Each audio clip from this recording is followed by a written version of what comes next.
Hello ladies and gentlemen, and welcome to Paul's Train Vlogs. I'm Paul White. I'm currently at Casula waiting on for 4NY3 with a Transperth B series set 120 on the rear.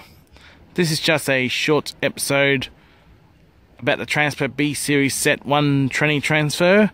Due to other commitments I had, I wasn't able to film the Transperth B series set 119 transfer a few weeks ago, as I was tired, as I was caught up into doing something important, and I wasn't able to film the Transperth B series set 119. So anyway, ladies and gentlemen, hope you enjoyed the 4NY3 with a Transperth B series set 120 on the rear. So anyway, ladies and gentlemen, I will see you when the Transperth B series set 120 transfer arrives. I'll be passing on the ARTC track just about here. So anyway, ladies and gentlemen, sit back and enjoy. Very shortly, we should have 4NY3 featuring the Transperth B series set 120 on the rear. It's shortly passing the ARTC freight corridor any moment.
The leading loco was NR95, followed by NR10, and an 80 class loco, 8033. So after this one, there'll be 6 more Transperth B series sets to be transferred over to Perth in Western Australia. Anyway, ladies and gentlemen, time now to wrap up the vlog. please subscribe to Paul's Train Vlogs. Please feel free to like and favourite my videos. Thank you for watching Paul's Train Vlogs. I will see you in the next episode. Until next time, it's goodbye for now.